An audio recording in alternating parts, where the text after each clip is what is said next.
They'll blanket you in Wi-Fi and profit off the radiation. Congregation collecting the people for that Satan. I keeps it blazing, cause I can read between the lines. I ain't blind, we unwind what they're really saying. Genetically modify what you're tasting.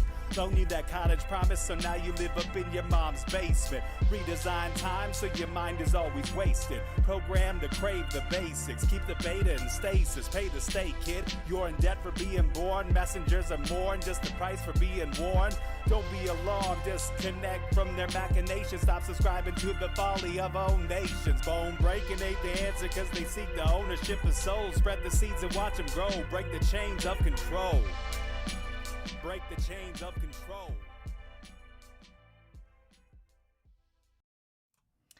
Sweet eternal balance of all that is good, true, and beautiful, friends. It has been 6 long months since we last saw our good friend and synchro-mystic piercer of the veil, who weaves stories that remind us of who we truly are and calls us to understand the Matrix at the most fundamental of levels. The master of the Susquehanna Mystery, the astrological sage, the pattern master, and the folk-shamanic artist himself, Michael Wann. Michael, it's always a pleasure to have you, and it's nice to see you again. How are you tonight? Lindsay, how are you? Thank you for that nice introduction. I'm doing very well. Thank you for asking. It's very good. I am really good. I just am having such a glitchy day, as you know, and that's why we're a little bit late, because we, like everything electronically, I won't say that. Right when I said it, my screen just turned off from my other screen. Okay. I won't say, I'll just say my electronics are doing a very nice job right now, and that's very nice, and I hope they continue to do that. But I also want to mention, just to the people who have been paying attention, that we did the One Day of Brightness event on Sunday, the day before the solstice grand conjunction 3 days of darkness started, and we had the most amazing and excellent day. I know there's some people in the chat already who attended on Sunday and got to experience that, and it was beyond magical. I think it was beyond any of our expectations, and I don't know if we can really even explain how great it was, but I really hope that everyone decides to come to the next event that we do like this, because it was refreshing, it was renewing, it was brightening and uplifting, and we learned so much, and it was just amazing. And I don't want to go on and on about it, but I just want everyone to know how really, really great it was. And so we're going to do that again in a few months, I think on the spring equinox or just before that. So that's going to be pretty cool. And Michael, as you know, we like to start with the pointless question of the episode. And I was going to ask you how many hours you think someone should spend in nature every day. How many hours someone should spend in nature? I mean, that's a loaded question.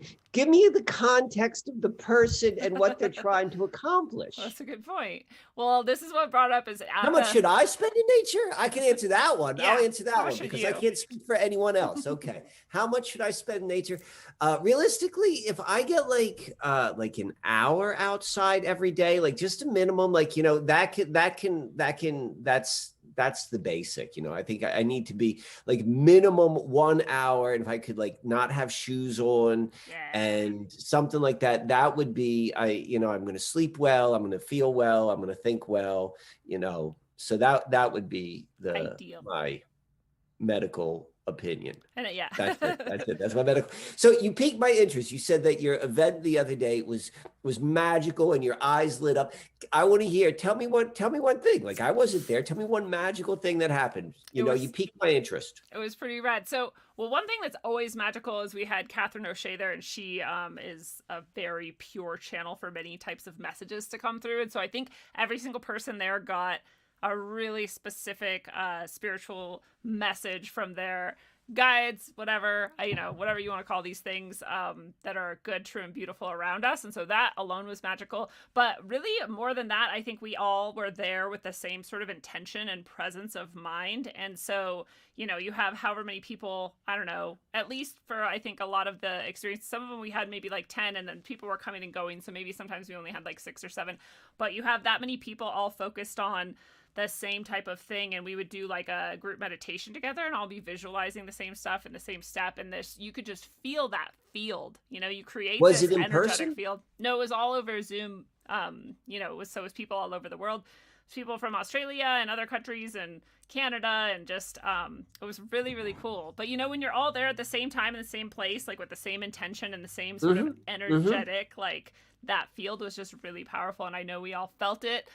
And that alone is a beautiful thing, right? Like that alone is something that's going to recharge you and re-energize you. But then we also had all these different speakers and presenters of sharing things, and that was magical. I know a lot of people in there that day were saying like, I've just had synchros all day long, like all throughout this entire event, and from all over the place. And so Yeah. I think just everyone was sort of like keyed in.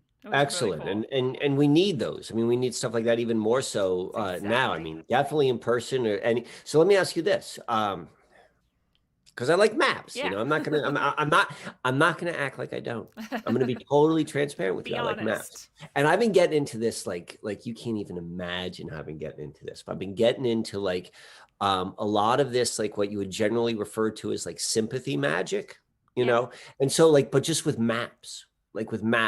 And so particularly if it's like a smaller group, I would have like some sort of like map if I were you as the facilitator, and like have people on the map on what you're doing. I mean, I think that the working for whatever reason, for me, where I'm coming from right now, like working with maps and really understanding where you are in reality, like physical reality, and then also like the people who you are connecting with, like the more real you can make this. Like, I mean, this is just my opinion, but like, you and I were talking, you're in Colorado, right? Mm-hmm. So I'm in Pennsylvania, and like we're totally going through like Zoom, whatever Zoom is, and like computer stuff, and like but it's like I'm happy to do it because I get to spend time with you and talk to you, and like and that sort of stuff. But what I should have done, and I'm going to get to some maps maybe a little bit later today, the map stuff, which I'm doing because it's just like, I'm finding it pretty fantastic. But like I should have done like just a real quick map, like even it's a hand drawn, they're all symbols. It doesn't have to be accurate, but like when you start doing that and you're starting to play with space in a different way, like two things will happen. If I just drew a map, and I might even do it right now, it takes away some of, like, we don't have 100% our connection over the computer. Like all of a sudden we just cut that like by like 10% off, whatever the hell that means. But trust me, that means something. Starting to play with things like that. There are people who I've, just people I've met, as I guess, who were originally like listeners or who had heard some of my podcasts, and maybe I've done some work with them and I've done relationships with them. And where that has gotten to now is like, we're sending each other stones. Like that was a practice. And I know particularly, like, I mean, just ways of connecting, like any way which we can go and have these types of connections through whatever our systems are. But like, obviously the more tangible, the better. Like, obviously we're not doing, there's more going on than just the physicality, without a doubt, when we're connecting. But like, if we can ground that in the physicality, like I think particularly now that, we need as much as we can do as we're working through the cloud, the fog, the mist, whatever you want to call it, which is, in front of all the eyes right now. And that's my thought. It's very disconnected, and I don't know. There's nothing wrong with like the etheric or the sort of less tangible, but there's something about this all that feels like it wants to be even less sort of tangible. And so I like that idea of like getting the physical objects and the physicality of it and like getting reconnected to that. Because I think something about being extra rooted can be probably pretty good for us, given everything that's going on. So, where I live, I live in Pennsylvania. I live right by the Susquehanna River, and you've heard me talk about that before. And there's a place on the Susquehanna River. It's known as Big Indian and Little Indian Rock, and there are these two large boulders in the river which have a lot of petroglyphs on it. I think I've heard it described as the most amount of petroglyphs east of the Mississippi. Wow. And there's one petroglyph, and if you're familiar with petroglyphs, they kind of have like a look and a feel or what have you. So it's got all that, but then there's also two human scale feet. Like you're supposed to stand in them, like, not like a profile of the foot, like, this is where the heel goes, this is where the ball of the foot goes. And when you stand on it, you look up this other river. It's right where Big Indian and Little Indian Rock are. It's right at the confluence with the Conestoga. And the Conestoga already has, I'm going to go around, but I'm going to bring this right back. The Conestoga has a connection. It's a smaller river, but it has a connection in the collective consciousness in two ways. One is, if you know your American history, the people, they came and they came on the East Coast and then they went to the West Coast. And how did they get there? They got there with something which was called the Conestoga wagon. That was like ram tough or whatever, like back in the 1800s. But the Conestoga wagon, they're made right where I live right now. And it was what they were very good at was like going over like a certain type of terrain. So Conestoga wagon became synonymous with the process of going west. Mm-hmm. And you'll see in a lot of Western museums, like when they talk about that period of time, you'll see them like filled with Conestoga wagons. So that's the first Conestoga. Now the second Conestoga is we all know what is it called? SpaceX, is that Elon Musk's space odyssey? And it's a for-profit company which sends stuff in space. But that's not the first time there's been a for-profit company sending things, payloads into outer space. And so the first company that did it was a company which was called, I think it's called Space Services. I was looking at their website just recently. There's like a whole market for like sending like dead pets into outer space. I had no friggin' idea. Yeah. But anyway, so this company that did it. But so the first rocket ship which they did,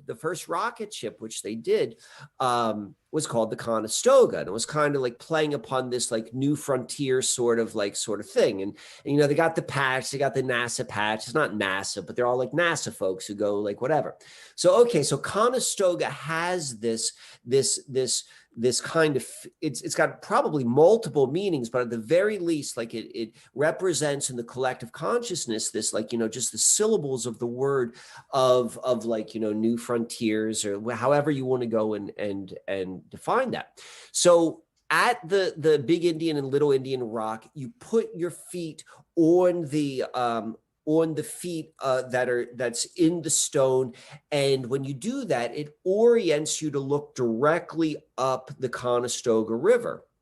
And so I've talked about the Conestoga River before, particularly if you're familiar with any of the Susquehanna Mystery, because I talked about how the first Rosicrucian colony was like on this thing called the Cocalico Creek. But if you follow that creek down, it goes to Conestoga, and then it comes right down to like where the petroglyphs are. That's why I think they were there. It goes through Lancaster City. But nonetheless, you got all this stuff with Conestoga. But this is what I wanted to say. All of that was like, that was just talk. That was just what I wanted to tell you was the people that lived here. So it was, if you're familiar with like the Lenni Lenape, who they're out in Delaware. Ross Ben talks a lot about Lenni Lenape, but the Lenni Lenape, they used to live here before they were kicked out by the Susquehannocks. And before them was this real mysterious group of people who were called the Shanks Ferry people. And this is what we know about them.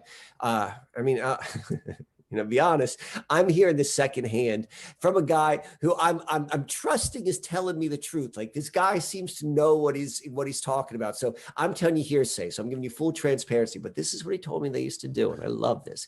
He was like, the ritual was taking the stones from the Susquehanna and going up on the Conestoga and putting those stones in the Conestoga and then doing the opposite. And there was something about the connecting of like what all of this, what this ritual represented of tying together, and what I think water is. I mean, my opinion is like water is the living representation of the flowing of life. That's what water is. Water is the flowing of life. And when you are connected with water, whatever that water is, you are connected with whether you want to call that the Tao or what have you, but the unfolding of life. And I think this is something which is just known by people. And so when you're taking your stone stones and you're putting it in different rivers and stuff like that, or mixing the water, you're like really grounding in this sort of like, you know, this mystical experience and reality, and like, you know, tying it into the Tao or whatever you want to call like the force which is behind it all. And so that being said, you know, all of that whole long story was just like, yeah. So like when I'm mailing like stones to people and I saw you showed me your stones, it's like, that's what I like to think, you know, this is something which human beings have always done with different cultures, with different like reasons why, but we seem to recognize like, yeah, let me give you some of my stones, give me some of your stones. Yeah. And like, you know, let's ground it in that way. Well, and there's like an energy and a memory that's in each of these objects, I think, that's accessible. Like, I think that, you know, anybody can access any information at any time, technically. You know, if we train ourselves and we practice and we get really in tune and we're all in line, like, we can know anything at any time.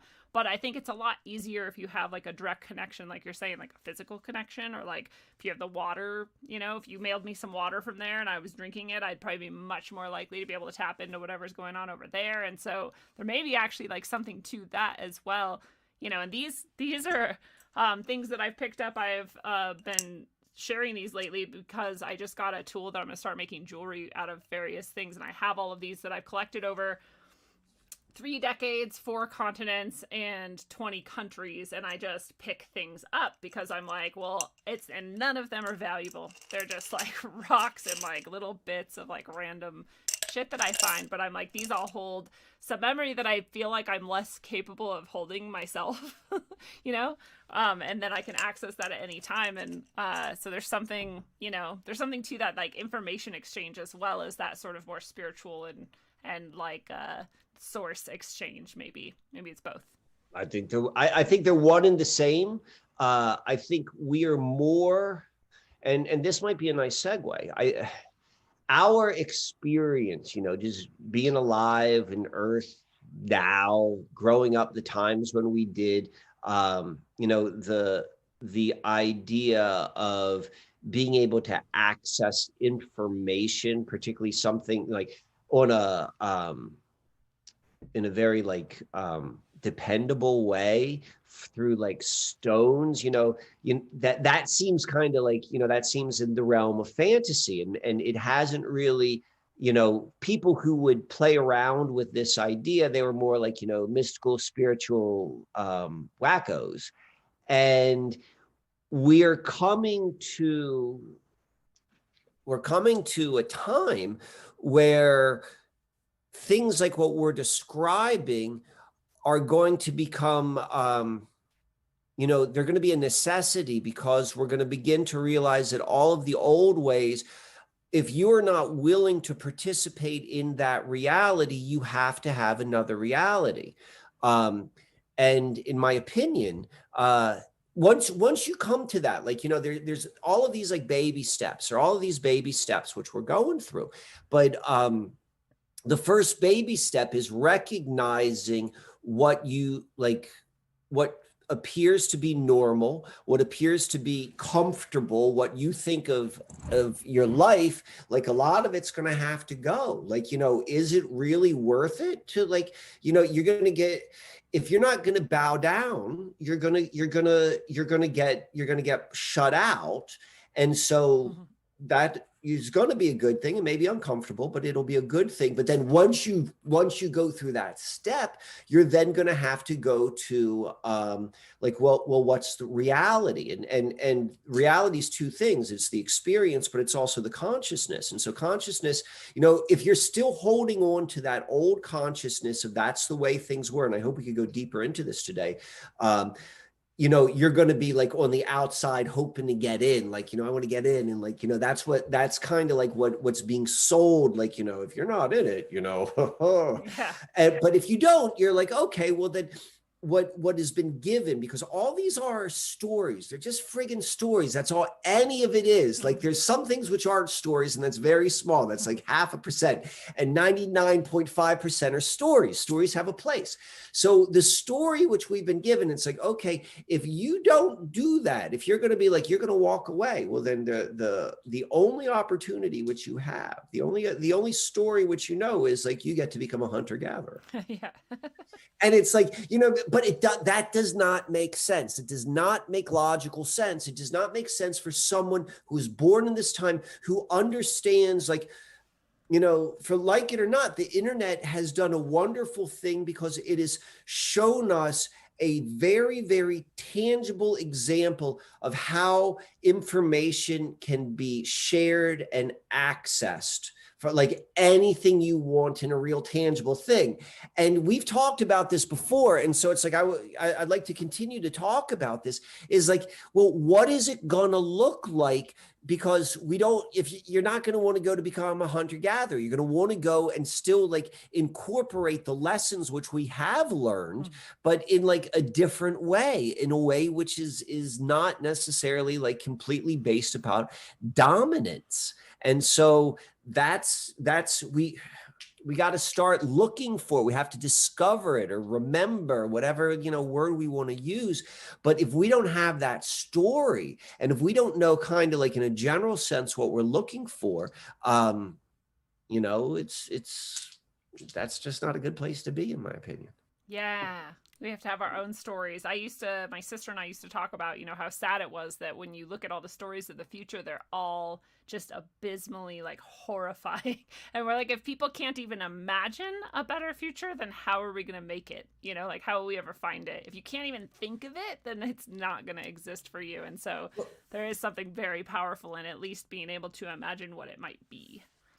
Well, that's the reason why I think we do stories no matter what. Like, I mean, if you have trained your inner world to be without story, like people can do that. Like, this is why you go and you live on a mountain, you study like it's a Buddhist monastery, because you want to be able to create that. And like, that is definitely like probably a very, very, it's a very lofty and spiritually pure way of experiencing life in a human body on earth, I suppose. But like, majority of us, we like stories. And that's not to say that like, you can't have like a pure experience with stories. It just means like, humans are story beings. We're story beings. And so when you recognize that, well then, and you can free yourself of the stories and you can become playful with the stories, you need to have them.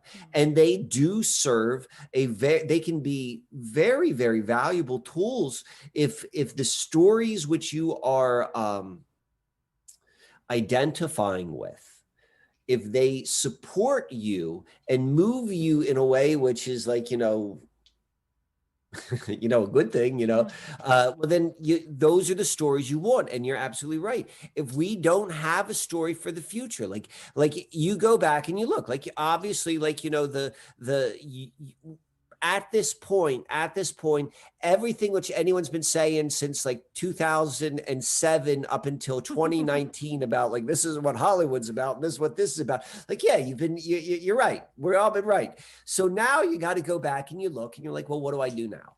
And all of the stories which we've always been given from Hollywood and given from like all these places have really are these that's why I say, like, we're up at this point where you're like, people are just like banging on the door to get back in and do whatever they can, because the stories that they're told, if they're not on the right side of the fence, they don't want to be in the Hunger Games. Yeah. They don't want to be in Blade Runner. They don't want to be in like Mad Max. Or like the Reservation in Brave New World.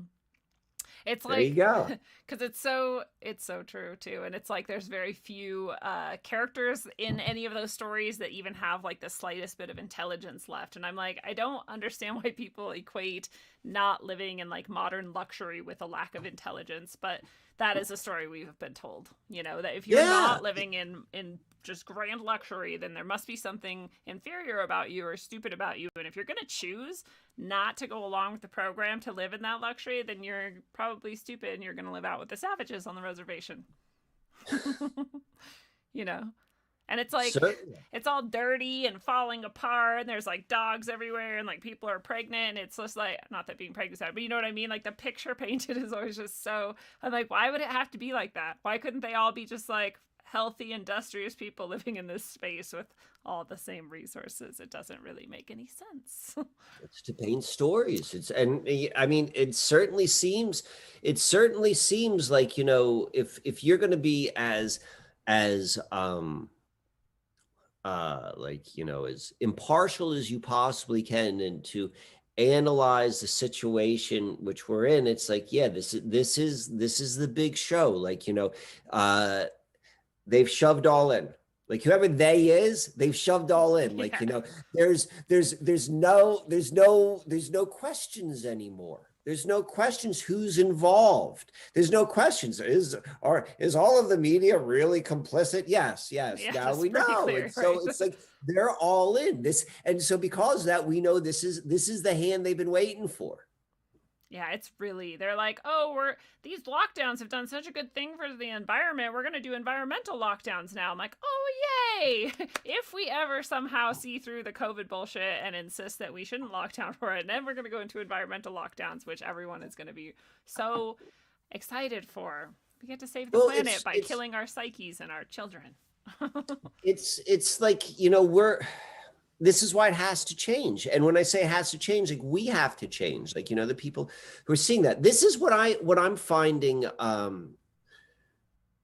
very, I don't know if confusing, like what I've noticed. I've noticed it in my life, and I've identified 2 other instances of other people who are saying the same. They're seeing the same thing, maybe slightly different. They're describing it a little bit different than me, but I see it as the same. And what they're describing is an individual who they knew in their personal life, who was like, they should see through this. Yeah. Like, they should see through this. Like, this guy, like, he and they're the ones who are just like, they're the most hook, line, and sinker. Yes. And the question I have, like, at first I thought it was just like, I just saw it in my own life and just some people who I knew. And I was like, well, but now I'm beginning to wonder, like, what is that mechanism? Like, why is that person responding that way? Why am I not responding that way?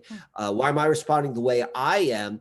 To really begin to understand, how we move through. Is that like, is it like the invasion of the body snatchers, and they got something in them, and like, do I get that? And then one day I'm the one who's flipping out over, like, or is there something else? Was there something, so I don't know if you've seen anything like that, if you have any opinions as to like how people are responding that you've been, are there people, and on the flip side, people who I thought would never see through this, they're seeing right through it. Yeah. I think I've seen the exact same thing, and I've described it too. And I think that the closest I can get to why or how or like what the mechanisms are, because I don't think you and I are susceptible to that. I think it's going to happen because I think part of the difference is one is the attachment to the identity or the story or the like modern comfort or whatever. Like, honestly, I've like lived in my van for a little while, and like, that's cool with me. Like, I don't need all this shit that I have, and I don't even have that much shit left. I live a very sparse, tiny little life.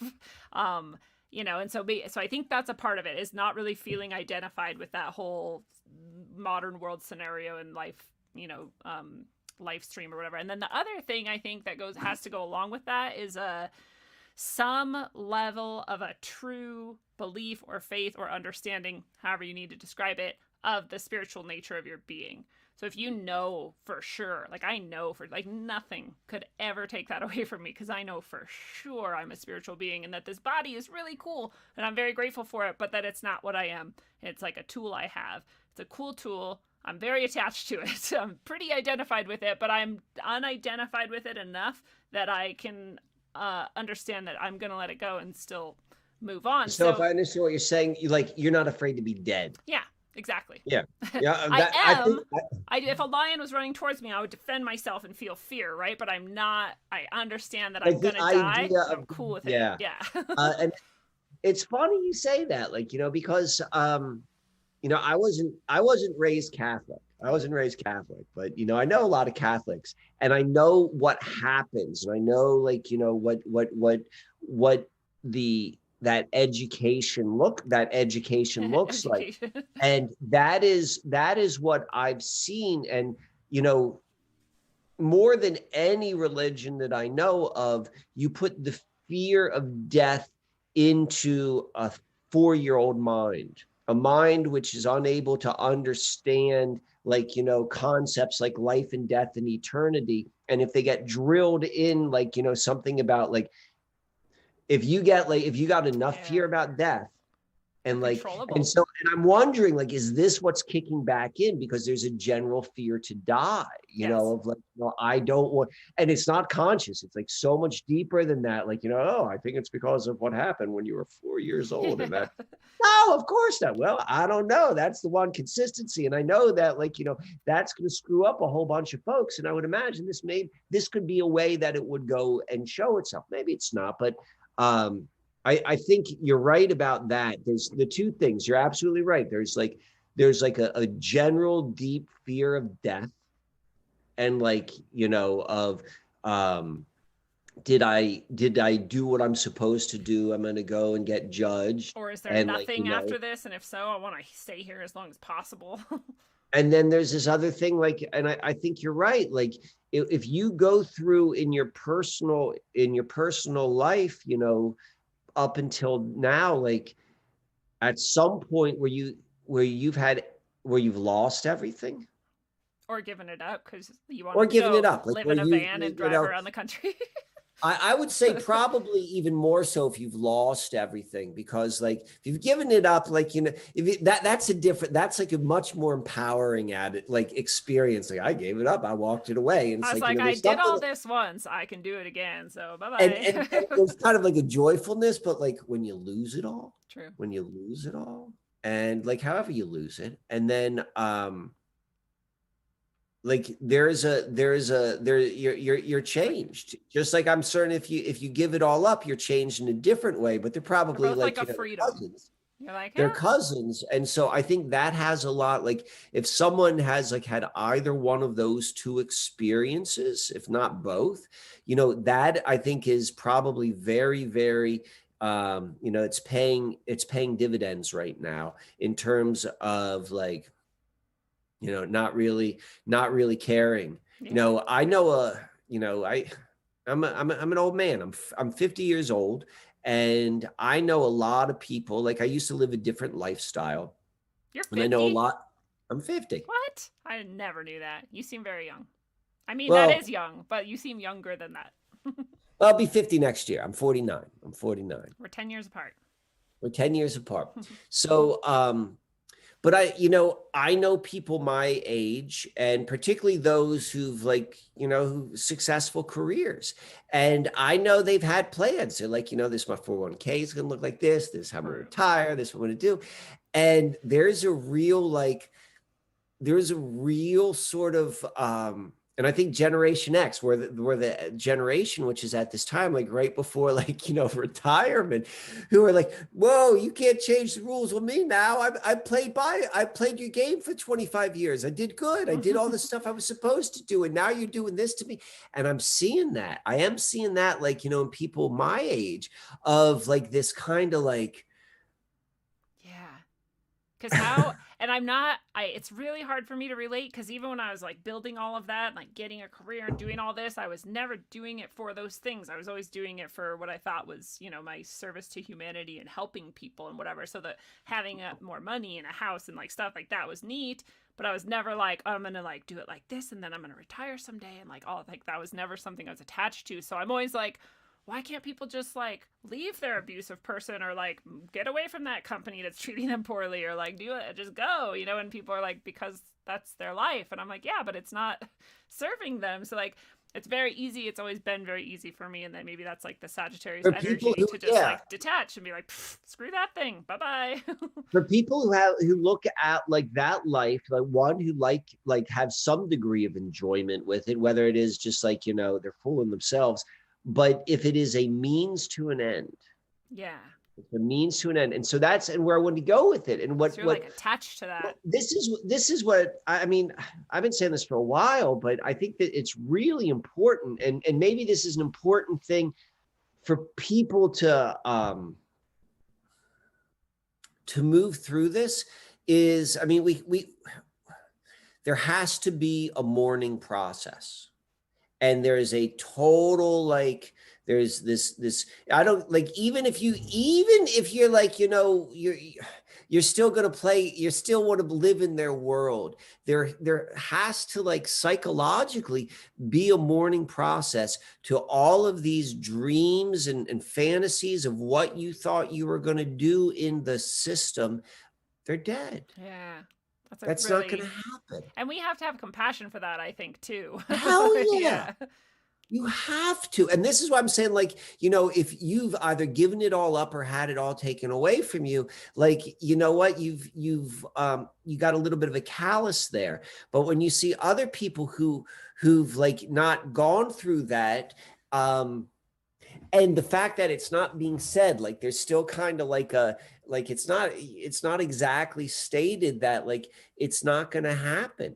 You know, it's they're saying there's going to be a new normal, but what they're not saying is, like, your old dreams aren't going to happen. None of and I'm not saying they were good dreams to have, but yeah. I'm saying from as a human being to another human being, that there has to be a mourning process when you're growing up. Yeah, that's a really good like point. This is like, guess what? You're growing up.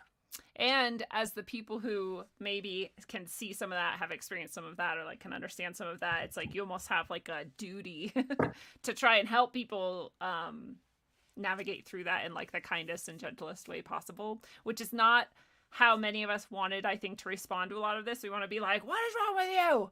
Why won't you do the things? And why won't you like see this? And why won't, And it's like really easy to do that. It's a lot harder to be like, okay, like back up. Have some compassion. I'm trying to like. Yeah, well, there's no compassion. There's no compassion. It's really hard to get compassion because the people I'm describing with, you know, that's what we're describing. The reason why they are so committed to their masks, and the reason why they want to believe the story which is being sold to them. The reason why they are not seeing what's right in front of their eyes is because there's part of them is not willing to, like, it doesn't want to give it up. Yeah. And so to like attack you because you represent the thing or whatever. Today I was in the post office with no mask on, and yeah, I just like feel everyone's kind of like glancing over at me and like wants to be like, why are you wearing a mask? And so I just started like whistling Christmas songs and like la la la, and everyone was kind of just like was like, oh, like how can I be mad at like a girl who's just like happily whistling Christmas songs? And I don't know, I try to like inject back in this like a vulnerable human, you know, like, remember, we're all just people. I'll tell you, like, I mean, every single time, like, I'm the only person who's not wearing one. Like, it takes a lot of friggin' courage, like, to be the only one there. Like some people like that. Like, don't get me wrong. There's some people like, oh, I'm happy to be that person. But you know, when people really think that you might be causing them harm, that's tough. I used to tell people this all the time. I'd say it joking, but I'd say it with a straight face. Like, oh, I've been vaccinated. It's okay. So it's fine, yeah. And like, you know, it didn't make any sense. There was no vaccine, but I would tell people, it's like, oh, I've been vaccinated. And they'd be like, oh, huh, okay. Like, yeah, okay. Like, right, because like fine now. And then I walk away. But yeah, it was there is a I mean, that's the hardest thing, is that we've been separated. Like, you know, it was done in a very, very good way, like an effective way, the separation. Like, you know, if you can't speak common sense, you know, my common sense and your common sense doesn't make common sense to like the person who thinks you and I are nuts. Yeah. Like there's none of this this middle ground anymore.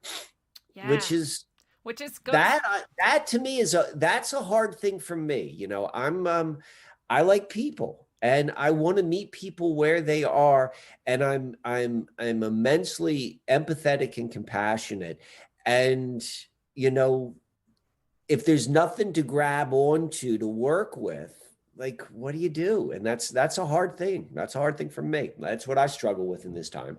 I really I try to go back to those things like a whistling a Christmas song, or like there was a woman, this was really nice actually. I was in the store without a mask a couple months ago, and this woman was, shopping for produce next to me, and she was like, "That's a great deal, isn't it?" Like, I don't like small talk at all, but in this situation I was like, "Yeah, it is a great deal." And she's like, "I think I'm gonna get some." And I was like, "Yeah, these could be really great for this type of recipe." And I swear we were both doing small talk that we don't even like, just so we could reaffirm that even though she's wearing a mask and I'm not, we're still like able to connect, I've had that. Yeah.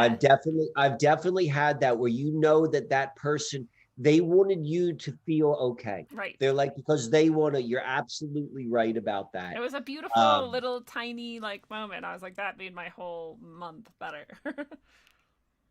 Yeah. So I just think we can all do things like that, where we just reach out a little, and we might get a lot of get out of here, get off me, or whatever, get away, or even worse. But we might get a lot of those moments where people are like, yeah, I also want to be a human, no matter which path we're walking. It's really, really, really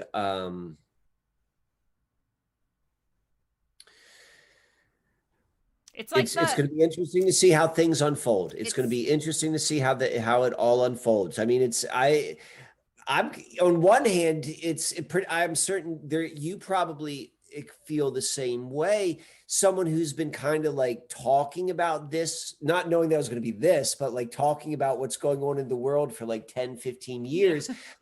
There's part of it, let's see how this unfolds. Yeah. So I'm not gonna kid you to say that there is not a part of me which just curious.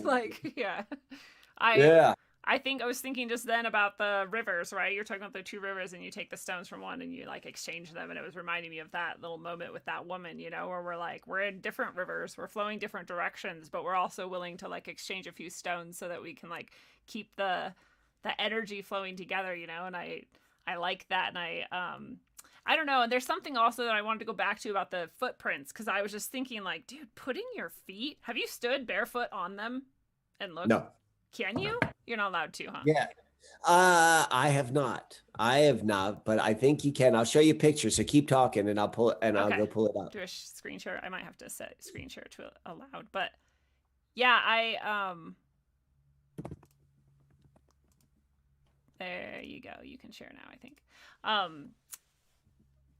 I would stand on that. I would want to stand on that. And if I weren't allowed to, I'd feel really bad for doing it anyway, because I know it's a sacred place and maybe they want to protect it, whatever. But it was meant to be stood on, like you're saying. It was carved out and the foot was there to place you right here. And how many, hundreds, thousands, I don't know, millions, how many humans have stood on that exact spot with their feet right there, and even the connection between soul, your soul of your foot is there, and your soul and your soul. Right, you're absolutely right. And the energy, I know you exchange electrons with the ground when you're barefoot and standing on something. So is there literally energy and information exchange? I'm sure there is. Whether or not you can be conscious of that, I think depends on the person. But if you could stand there and be conscious of that and be aware of it, and whew, that just made me really excited to think about that. You're exchanging the stones between the rivers of the past and the future, maybe. There's a lot to think about with that. I could not find. I thought that I'd be able to find it real quick by doing a search, but I wasn't. I got it somewhere in my archives, where I go and give presentations. But I couldn't find it quickly. But yes, I mean, to go and stand in the feet, that's the whole thing. You walk a mile in another person's moccasins. There's another play upon that whole sort of concept. And, maybe that's one of the things, I'm certainly looking for that to begin to show itself. Will that show itself? Will we begin to start to see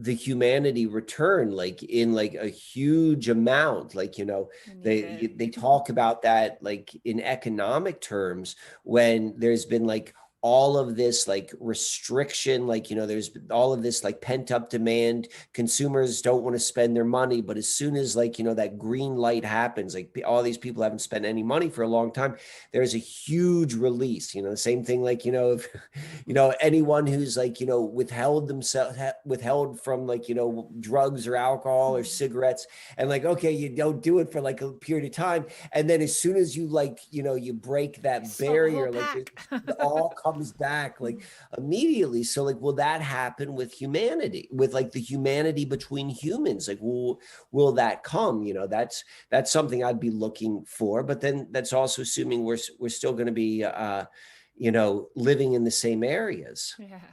True. Is there going to be, is it going to be separated? Yeah. So it's the next couple months is going to be kind of interesting to see how it unfolds. Yeah, especially with all the drama of I'm still not convinced they're going to go any way or the other with the whole election fiasco. Like, I have really good theories about why they would make sure Biden is in. I have really good theories about why they would make sure that Trump gets in actually in the end. And I do think it's like fully controlled. So I am thinking of it in terms of like, what do they want and what are they going to pull off for like the maximum effect of whatever bullshit they're doing.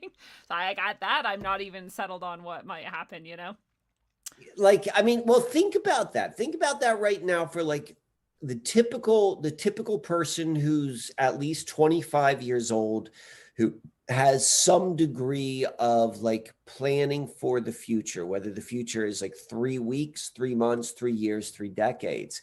You can't do anything, like there's nothing is stable right now if you're really trying to do that. And everyone is in this flux, and, just going down to like, what could possibly be happening with the president, like, who's going to be sitting in that office. There's at least right now there's, what is it? Is it called Schrader's cat or Schrodinger's cat? Yeah. Like, is that the, like, you're in like all dead or alive.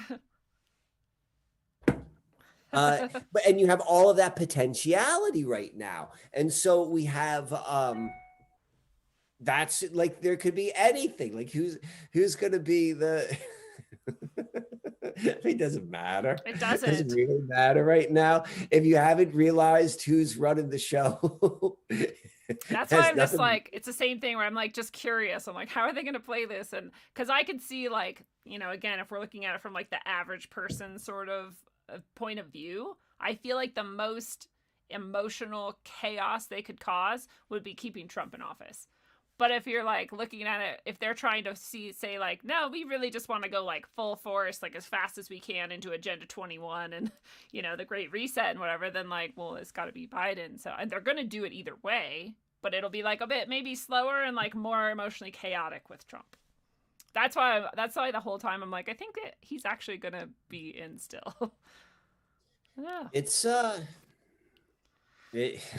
but yeah, it doesn't change the like their end game and their vision of what they're trying to pull off. It just changes how everyone else is going to respond to it and what energy is going to be created with it. So have I ever told you any of my the strange like Biden and Scranton and somehow so there's a little bit of it. So I can't remember if this happened the last time we talked. I can't either. God, do I even want to say this? Like, is this even smart talking this way anymore? I don't know. So one of the things which has always caught my attention, I mean, this was years ago. This is back when Joe Biden was the vice president, was he said at it was at a luncheon, I think, for like US city mayors, and he was speaking there, and this was back when gun control was the hot topic.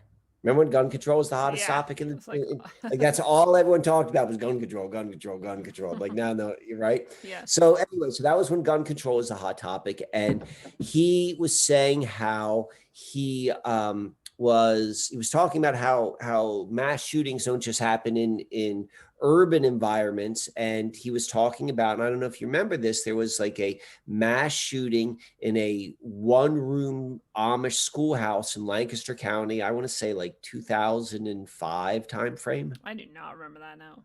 For like 2 weeks, it was the biggest story of the year. It was way before Sandy Hook. It was way before Sandy Hook, and Sandy Hook was 2012. Okay. So this was, it was a big story. And Joe Biden, like 5-6 years later, in the speech says that he heard those gunshots. And it was implied that he was like on a golf outing. He was on a golf outing and he heard the gunshots. And that story was quickly like picked up by all of like the people, all of the journalists, particularly those who weren't just like, congratulating everything which the Obama administration was saying. And they were like, this Joe Biden's just telling a lie. He's just like, he's just being a politician, because there are no golf courses. There's like one golf course possibly, which may have been near, which would have been hard to say. And we called that golf course and they're like, no, there's no Joe Biden. And it probably was not the type of golf course which the vice president of the United States would be playing with either way. Like, it didn't make sense, but he loves to make my mind works. How my mind works is like, well, maybe he was telling you the absolute truth. Maybe he did hear what was going on. That's just what I'm thinking, like, because so many stories have been given to us. If you've opened the Pandora's box of like how the elite runs the world, like, anything is like the most horrendous things are possible. And so I'm just thinking like, I didn't have it didn't fit like that particular story of mass shooting did not fit the typical model which we've been told, but nonetheless, I was in my own backyard. So like, I thought about that. So, okay. So fast forward to this year, to this summer. And I can remember when this happened. This was June. This was the solstice of this year. The first time I saw it, there was a poster, and it was for a young Amish woman, and it was like missing Amish woman, and it was getting a lot of attention. It was getting a lot of attention, and I've got a really good gauge on like the amount of attention which stories get. Like I pay enough attention to the news. I'm more interested in like, reading like the volume as opposed to what exactly is being played. So I was like, this is getting a lot of attention locally. I'm like, and how I interpreted that was, this is out of the ordinary. Like Amish young women just don't disappear like this, because this is getting too much attention locally, and then it got picked up to be nationally. So she went missing on the solstice, as I said. And this is back when I was living in the church. It was back when I was living in the church. And I've had all these different strange things with Joe Biden, particularly like, stuff I would say on Instagram, and like something happened, like he said the same thing that night. And like, just like weird synchro-mystic stuff. I'm not saying anything more than that. Right. I'm just saying, like, wow, that's a heck of a coincidence. Yeah. So anyway, so the Amish girl disappears, and I'm noticing this is unusual. And this was, I want to say this was a Sunday. I want to say the 21st was a Sunday. And I was in the church, and then I found out that Monday, I was like, listen, there's, we're going to have to change things. There's this other organization, which is, going to have to come and use the church. They're going to use it to go do like a food drive. And because I was living there, it was a big church with a big parking lot. They're like, can you help them get set up? Like, just like the logistics of where everything would be. So the long and the short of it was, this organization was Lancaster Rec, and it was like a nonprofit for I don't even know what their charter is about. But the reason why they were unable to do what they would normally do on a Monday or a Tuesday at their own facility, it was because Joe Biden was making a special appearance there. Okay, so it's like, so I'm like I'm 1 degree away from the Joe Biden. Like Joe Biden's not coming to my church, but he's coming to this one place, and those people are coming to my church because Joe Biden's in their church. And I'm like, and then all of a sudden it hits me. And like, I'm remembering all of the stories. Like, if you remember the days of like, I don't know if you ever went down the storyline of George W. Bush was the man behind the JFK Jr. assassination. Yeah, George Sr. And so, yeah, so like the story, now again, these are stories. Who knows if this is true or not? But like, I'm telling you guys the story because stories are interesting and maybe they are true. So the story that was kind of like, it was milked for a little bit was that George Bush Sr. was involved with the assassination of John F. Kennedy, the president, in 1963, and that was kind of like his like getting his hands dirty. You have to get your hands dirty. It's just like in the mafia. If you're going to be, made, you got to get your hands dirty. So this was him getting his hands dirty, and then he that led to like that George Bush Sr.'s, career. And so when his son was running for, it was during the Republican primary period, he disappeared for like 3 days. Like, there's all this like media all around, and he fell out of that win for like 3 days. He was nowhere to be found. And that was when JFK Jr., his plane went down. And so the stories were George Jr., he was somehow involved with that. And he was like repeating the same sort of modus operandi his father did. And then he won the primary and then became president and blah, blah, blah. And so, again, I don't know if that's how the world works. I know that's a story in a documentary I've seen. It's interesting nonetheless. So I'm already thinking these stories have been planted in all of our minds. Sure. And so I got like I'm thinking about Joe Biden, and I thought about that with the shooting. It was in Nickel Mines. Nickel Mines is where the shooting was. And so so Joe Biden then goes and he shows up in Lancaster right after this Amish girl disappears. And I'm like, weird. I know that. I'm like, I'm starting to see this. And he's showing up at my church, or at least he's forcing. He's like, he's hinting. Yeah. And I covered all this in a bunch of videos I did. Like 3 weeks later, he literally did a backyard. Do you remember when, I don't know if you followed any of the news, but there were pictures of Joe Biden doing interviews with people in Lancaster, Pennsylvania, and they were sitting in chairs 6 feet apart. That I lived on that street. Wow. I used to friggin' live on that street. It was Quarry Lane. And so all of this sort of weird stuff is going on. So the point of all of this is like, part of, and this is what you need to recognize when you go into the Pandora's box of like not trusting the mainstream media, is like, there's a whole bunch of like red herrings designed for you to go down. There's a whole bunch of disinformation. There's also some stuff which is probably just like nut jobs throwing some stuff.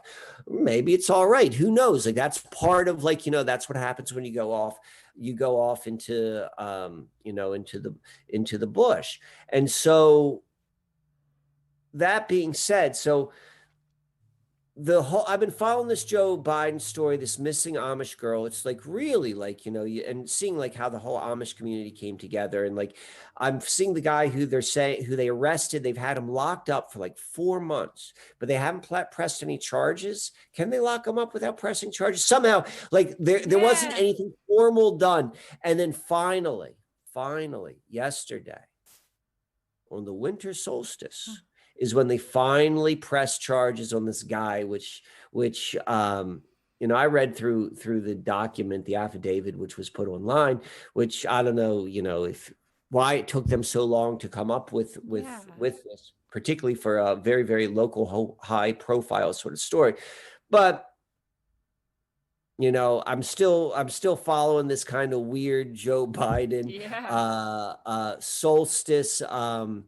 A lot of weird things are going on with that. So, I mean, I guess that was it of that story. Didn't go anywhere very big with the Joe Biden, but I did want to share the solstice because, we just Saturn grand conjunction. Which also ties into the two rivers coming together and the exchange thing with the Jupiter and Saturn like conjuncting, and they're like pretty opposite, and then they're sharing some sort of energy there. So that's interesting too. But I want to mention too, another Joe Biden solstice thing is that he just got his probably fake or at least saline injection yesterday. And so far the pattern has seemed to be, and someone pointed this out in the chat too, so they have the numbers all written out, so I'm going to read it. Cherry Falls said at 12:21, that was the time, on 12:21, Joe got his injection. And 12 days after that, which is the number of days it seems to be that they say a mutation happens from the point where somebody important seems to get the injection. So like, they're like using, I think, numbers to signal like how and when to start announcing. Walk like, me through that. What do you mean the mutation happens? Okay, so they're saying there's a mutation in COVID, which is probably, if viruses are real, is probably actually the what they're injecting into people spreading. Right, it's probably the new release of whatever is coming next. Okay. So they're wherever they're injecting this, 12 days later is when they announce, oh, we're finding a mutation and it's really strong and it's like killing people faster or whatever, faster spreading and all of this stuff. I try not to pay too much attention, except to just like notice that it's happening because I don't care, because they're going to do whatever they do and I'm going to do whatever I do. There's certainly a hypnotic effect of like watching the macabre story, yeah. Particularly like when you have some degree of clarity, or at least to try to figure it out. And they changed the mutation is called 2020-12. -1. I was reading about it, like, you know. So the numbers are all fucked up. One more thing: 12 days later from that date that he just got it yesterday is going to be 1/2/21. It's all 12s. So and what does he mutate into? Yeah, right. Well, and the other thing I want to mention is if he's doing this with the Amish specifically, the Amish are like both symbolically and probably really actually like this purity, right? Like they haven't dabbled in all of this bullshit. They haven't like immersed themselves in the poisons of all varieties of the modern world, and they still have connection to each other and connection to the earth and connection to their culture, you know. And you're taking something or someone or many people from that and like killing it. Like that's a pretty, it's like the sacrificial virgin almost, you know, and maybe literally, but at least symbolically.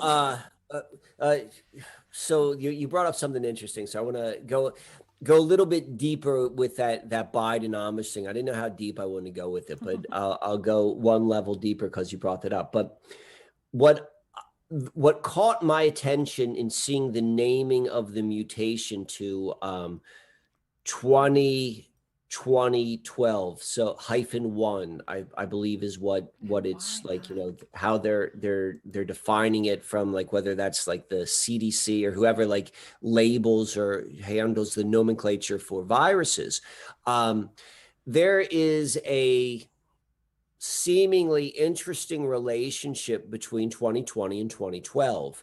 And True. You know, the big day in 2012, like, you know, was on the December solstice. Yeah. And then to go, and it has both of those dates in it, like, you know, it's 2020, and then so it's 6 numbers. So I thought that was interesting, how it's playing more into the numerical linking of these dates in time. Good point. And I think you're probably accurate in terms of how you're describing, like, yeah, this is like the byproduct of the, you know, your new testing, and that's why it's changing, because they're shooting all the people up with the vaccine. But nonetheless, so let me go back to the Joe Biden thing. So this is why I think he was there at that part of the Amish shooting. So Biden's a Scranton boy, all right? And if you want to go and you look at the history, particularly like in the late 1800s in Pennsylvania, like steel was like really, really big. So this, like, Andrew Carnegie was ultimately the guy who won out U.S. Steel. Rockefeller's like the robber barons. Yes, yes, yes. And so in Pennsylvania, there are a handful of like really big steel companies, and they were ruthlessly competitive with one another, and they were intimately connected with organized crime. Okay. And so, I love your mug, by the way. I'm sorry? I love your mug, by the way. Oh, thank you. So that's just kind of like the backdrop. And so in Scranton big had a big steel company. It was called Lackawanna Steel, and if you've seen what was it, The Irishman, is that what the movie was called, the one with Robert De Niro? It was Martin Scorsese's final film. About boxing or something. No, it was about it was a mafia movie, and it had to deal with Jimmy Hoffa, and it had to deal with the biggest mafia family no one's ever heard of. It was the family, the Bufalino family, I believe. They're out of Scranton. So the point I'm trying to say is like Scranton's it was a big organized crime city. Scranton's a very, very like dark city, and Joe Biden's a Scranton boy who then went to Delaware. So he's a Scranton boy. He's in the back pocket of like who's ever running Scranton, and then he was shipped out to go and rep the DuPonts. But if you go back and you see like where he was on election day, he went to his boyhood home in Scranton and he wrote his name on the wall. That's where he's like, this is where they're making their marks. He knows who, where he comes from. And if you've seen a lot of my other work on Scranton and like, what's underground and the anthracite and like the Man in the High Castle, like, there's a whole lot going on in Scranton, like really, really deep stuff. But nonetheless, so Lackawanna Steel was like the big steel company in Scranton, and they were eventually purchased by one of their rivals. So imagine these like really like competitive, like psychopathic, like robber baron type mentality, and like, do whatever you can to destroy the competition and compete. And then one of your biggest competitors, he buys you out. Like you're falling you fall on tough times, and then like, your biggest enemy, he's doing really well. It's like, I'm going to go buy you out. Like think about like, and now you got to call him boss. Like this is a real like machismo type of like alpha male mentality. And so it's like the alpha took over the other alpha. He's like, no, you're going to call me boss now. Like that stuff is not forgotten. That stuff is like, that's like the nature of, that's within men. Like we got that, like, we sometimes it's ugly, sometimes it serves us, but that would be an ugly way of how it shows itself. So who Lackawanna Steel was purchased by was Bethlehem Steel. And this is like, I don't know, this might have been the 20s or the 30s. Remember, these guys got long memories. And the reason why Bethlehem Steel was doing so well, like, they diversified, but they were doing really well because of suddenly the name is slipping me. What Wharton? Have you ever heard of the Wharton Business School? No. So for people who care about business school, the Wharton Business School is like, it's the Rolls Royce of business schools. It's the business school of the University of Pennsylvania.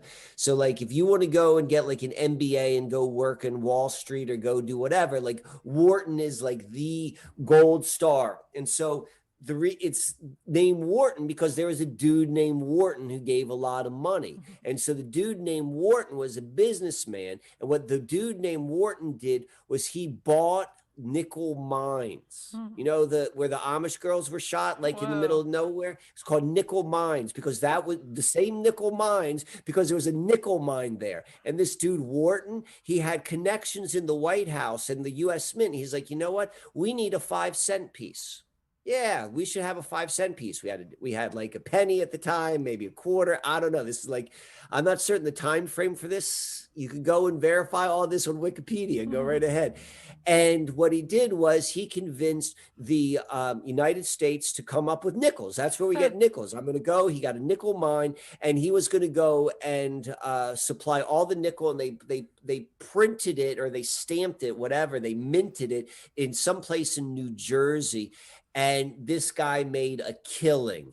And then from what he did from nickel mines, and they were extracting something like 30% of the world's nickel supply at that time was coming out of that little place, which is now like the Amish town nickel mines, was coming out of it. And it was from that money that Wharton was then able to go and he bought up all of the shares of Bethlehem Steel and became their majority shareholder.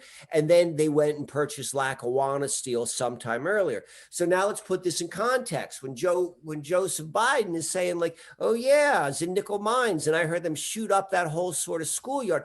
Like this is like, you know, you're going to wake up with a dead horse head in your bed.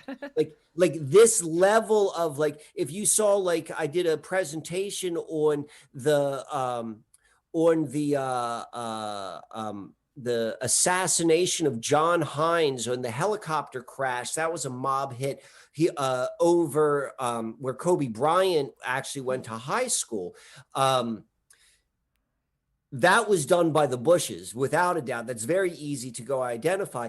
And there is a rehabilitation center named after him in Scranton. Weird. It's a joke. Yeah. It's like, we're going to name we took you out and we're going to name a rehab center after you. Like, this is the type of humor which is done in this in this dark sort of way. Yeah. So it's like, he's a Scranton boy. He's telling you, like, you know, that's my take. Yeah. You know, I can't prove that, but that story is certainly there. Well, how dark. I mean, it gets darker, I know. Anytime I think about it and really connect with it, I'm like, ugh, these people are awful. And I just still... But then it also makes sense. Is like, you know, well, how can people do what's happening right now? It's yeah. Yeah, it's all psychology. It's like you said once, you know, we seem to have like, I'm sure you said it more than once. You said it once on the show, at least, that we seem to have like these back doors built in, and we seem to have these like buttons, and we seem to be very easily manipulatable. And, you know, the people who have this all figured out are the ones who are in control. And then I think they try to hide a lot of those buttons from us so that we can't, you know, protect ourselves from the button pushers and whatever. But it's interesting because now that I'm reconnecting with that idea, I'm also connecting it to that idea that if you are not overly identified with things like nickel mines and whether or not you can buy this like steel mill from your competitor and, you know, take out your enemies in helicopter crashes, and, you know, you're not identified with all of this sort of like worldly level of being, and you're not afraid of death, then they don't have those buttons anymore. Those buttons only work if you are in that position, which they all are. They're like fully there, which is also weird because they're very like into dark magic seemingly. And like, that's a very spiritual side. That's a spiritual acknowledgement, at least, of like that the spiritual world exists and that it's very powerful. So, I mean, what's said is they all don't want to die because they're afraid of what's going to happen afterwards. Yeah, true. All this shit where they think they're paying off their karma by being philanthropists or something. I'm like what? No, that's not how things work. Like, it's who knows? Who knows? Two more things from. It's interesting you said that about like the button pushers, because B.F. Skinner is from Scranton. B.F. Skinner. B.F. Skinner is the father of all behavior modification. Oh, okay, thank you. I'm like, I know this name, but my brain's saying X-Files, and I know that's not X-Files. So I'm like, X-Files? There's a Skinner in X-Files. But I know who you're talking about. Okay. But yeah, so like the whole idea of like how you go and you manipulate, you identify the back doors within like not so much like human consciousness as much as like more so like the structure of consciousness. It's almost like NLP. Yeah. Like NLP would like, these things are like, we figured out like the structure of how you go, like maybe more of like the firmware, the hardware of consciousness. But BF Skinner was the the modern father of really identifying how you can change behavior through certain techniques. I mean, and speaking of which, like, the talk was like, for the first 100 days, all Americans will wear like a mask, and it's just 100 days, just wear it for 100 days. If you go and you do any research on like habit forming, that's exactly and how you go long look it at the takes. importance of 100 days. Yeah. Yeah, it's a really good point. What always pisses me off is that in behavior modification, and as a teacher, we are not taught this. Nobody ever tells you this, and it's true. It's like the basics of behavior modification, and also society doesn't teach you it because society doesn't practice it. But it is something like, I'm gonna totally butcher the numbers. I don't remember numbers, but something like 90 times more effective or something. It's like an immense amount of like more effectiveness to use positive behavior reinforcement than negative. But how many people are using positive behavior reinforcement? Like almost none. Maybe like 2% of people are using that, even though it's like so epically more effective. For example, when someone says like, comes into your house and like wipes their feet, you're like, thank you for wiping your feet. That's positive behavior reinforcement. Or if they didn't, you would be like, fuck you, and like punch them in the face. Like, that's not as effective. But like people are way more likely to use like the stick, to punish, to scare, to do all these things that are and it works. But you're like, man, all it takes is like a tiny bit of positive behavior reinforcement, and magically like everyone's doing what you want. Like, why aren't they using that? It's like the Monsters Inc. movie where it's like all the monsters are scaring the kids and they're getting the energy, and then they find out it's actually way more energy to like do, like, just to love them and to make them like happy, and like, it's like the same thing. Like, why not do that? Why aren't they using positive behavior reinforcement? Well, Lindsay, you're going to be able to go and fly and go on trains again once you get your vaccine immunity pass. There's your positive. I guess you're right. They're using both, right? They use it when they want to get the good uptick. That's a really good point. They're using it's like the good cop, bad cop thing. They're like going to do the punishment part first, and then they're going to do the reward part. Oh, those assholes. So what next? Are you expecting the cyber pandemic and the food shortages? That's what they're telling us they're going to do next, right? So we had the virus, we had wave 2, wave 3. What's the cyber? Tell me what that is. They're saying that, like suddenly right now we all need to be really, really worried that like all of our infrastructure is controlled by electronics that are not safe. They're hackable, they're destroyable, like EMPs, all these things. And we've all been, I think, kind of like background scared about that every once in a while for who knows how long. But right now they're like pushing it, like this is the next thing. And the food shortage they don't seem to focus on, but it's just happening. It seems to just be happening all over the place. So I don't know for sure about that, but their messaging seems to indicate cyber pandemic. So two things. So the cyber, do you think that's just like to go and just like cause anxiety? Or are they trying to drive something? I don't know. That's why I'm like waiting, because it's just like everything else. I'm like, well, you've been talking about it for decades, so are you going to do it or not? Like, I don't know. But they're messaging about it now, so I'm like, maybe they're going to shut down our communication, the internet. They're talking about the electricity grid is connected to this, and like water, and like hospitals and banks, and just like everything. You remember all the talk? And so this is what I think is important, like, is to remember the things that were said and which we all got like all worked up. Like when I'm saying we all, like those of us who are trying to predict what they're going to do next. And like keep track of like what didn't happen. Like, in fact, I think that's good for all of that. Because I remember there was a time, there would be like a 2-week period where there'd be no internet and you couldn't leave the house. And like, but that's when that's when the roundups would happen. Like all the bad guys. I brought this up to a bunch of people who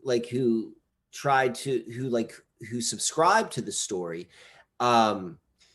I can remember like in March when the Surgeon General, he came on, and then the president came on, and they said, in the next week, we're gonna see deaths like we've never seen before.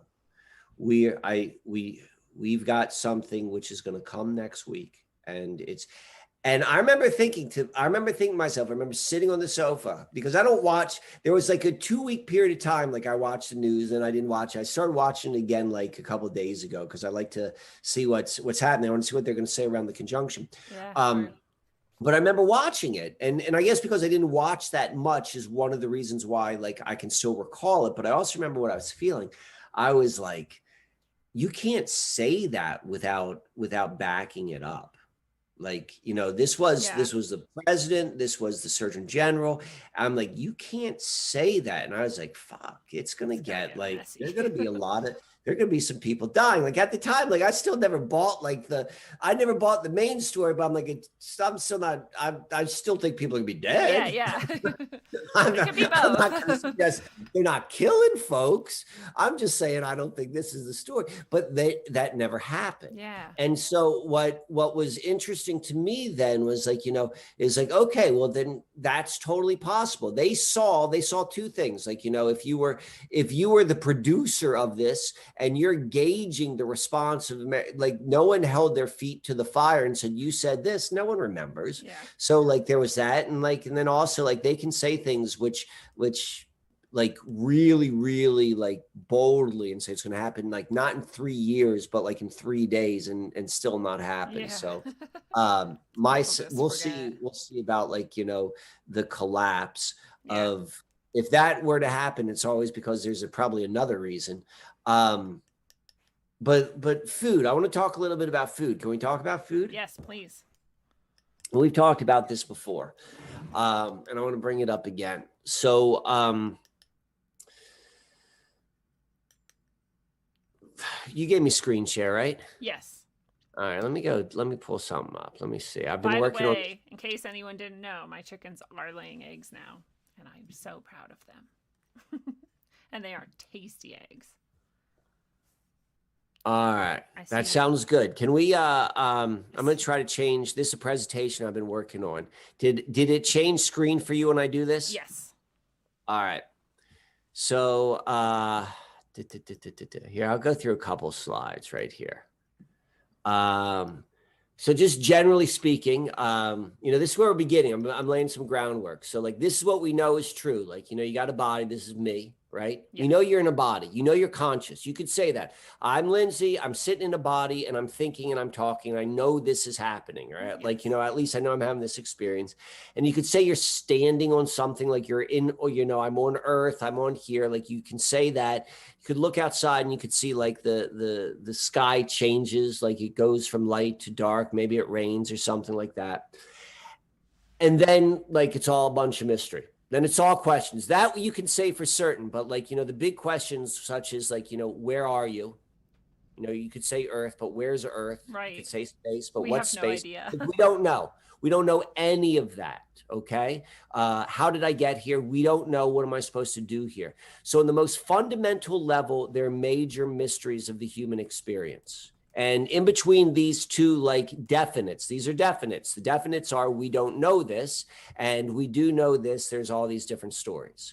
So this is just groundwork. I'm not like, saying anything like really insightful other than the fact that like I'm stating the truth. Yeah. All right. So then we got this thing where we talk about like this whole idea of like, we've got accepted reality. By the way, I do think that was realm of fantasy, but whatever. I'm sorry. I said, by the way, I do think that was insightful, but whatever. Well, okay, yeah. Well, I like. So now we're going to go into accepted reality and the realm of fantasy. All right. And so accepted reality, there's like the collective accepted reality, and then you've got your own personal accepted reality. And this line right here, this demarcation, it changes all the time. Things happen, it changes. And then this is accurate reality, like actual reality. and this is accepted reality, and they're two different beasts. They're Yeah. never going to line up. They're impossible to line up. They're not going to line up. Like, that's just the nature of how things are. Like, accepted reality and then actual reality, they just can't be the same. Even if just for this reason, it's because we don't know some of these basic questions. We don't know that. It's impossible. They're never going to fit. And so we just come to accept that. We come to accept that, okay? We're going to come to accept that. And so then there's this. All of this is like the preamble, which I'm giving you before I get into the next thing, which has to do with food. All right, so here's a graph. All right, this is the Mike Wann distribution map of sanity, eccentric, insanity landscape. I love right? it. It's the standard deviation model. Right. All this is bell curve. Yeah. Okay. This is any given population, the world population, like any sort of like the population of subculture, whatever, like like whatever subgroup you want to do. Sanity is like, this, the majority of people are right here, and it's whatever their understanding, whatever their accepted reality is, whatever the accepted reality is, that's what this is. And then like, as you're moving away on standard deviation, you go from eccentric or genius, and then you go to insanity, whatever direction. And so for the most part, all insanity is really how far away you are from the bell curve, the main median line of whatever belief is. It's totally true. Like, that's all it is. Yeah. That's what insanity is. The further away you get away from your worldview, from this worldview, the more insane you are. And there's also like the corollary, which means the more social currency you hold, the further you can stay in this eccentric genius. True. So you got a lot of money, or if you don't look like a homeless person, or like, you're very persuasive in your communication, you could go a little bit further. But, if you look nuts, even if it should be right here, you're going to be categorized as insanity. And so the point I'm just trying to make is like, no one wants to be put here. Yeah. We're social, we're community folks, and no one wants to be put out here.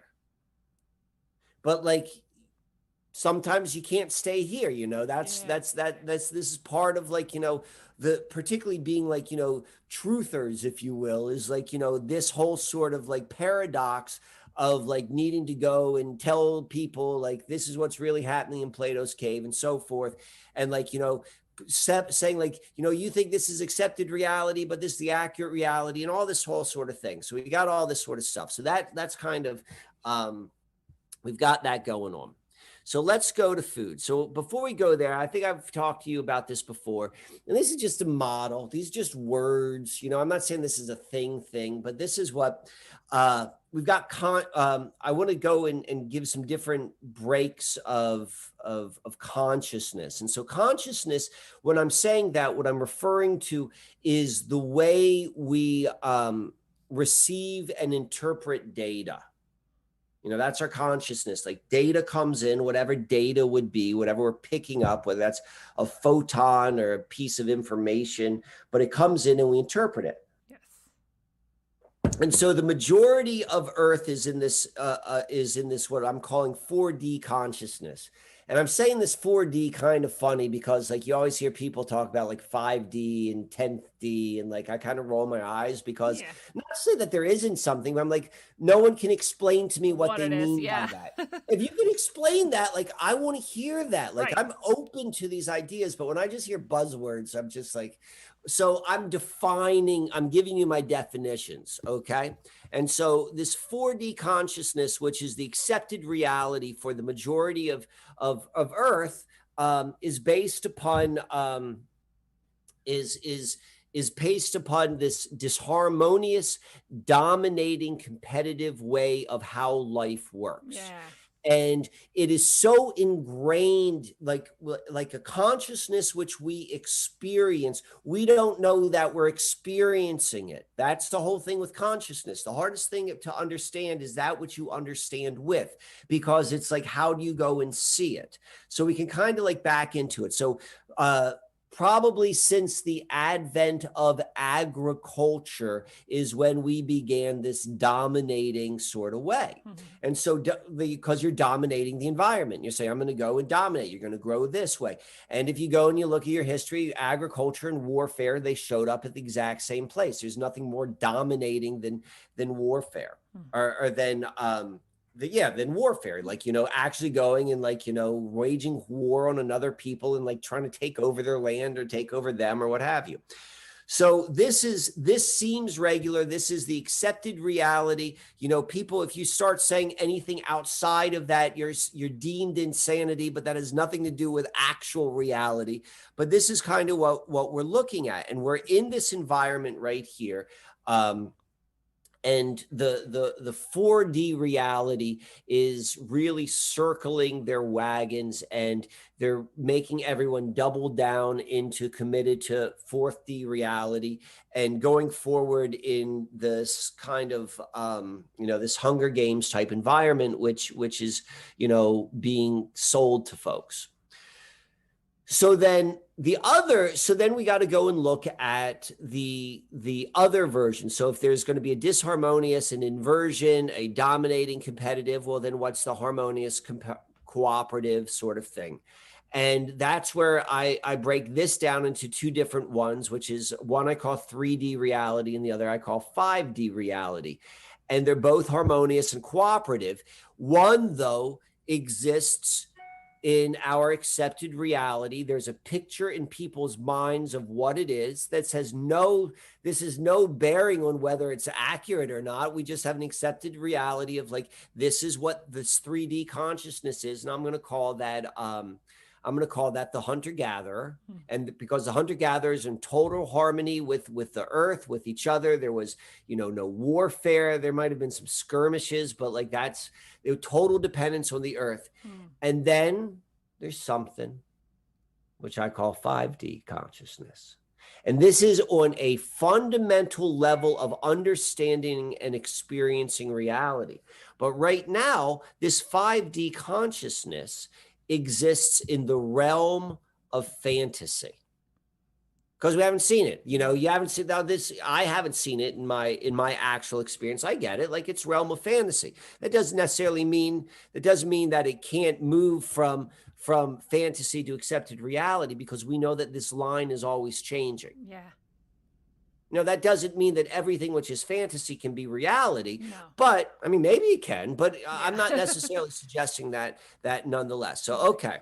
So just a little bit of comparison. So you got this 5D, 4D, 4D dominance over the environment and other humans, harmony with humans, 4D warfare, 5D peace and harmony, 4D religion, connection to the invisible through the mind, spiritual connection to the emotion, laws of nature, laws of society.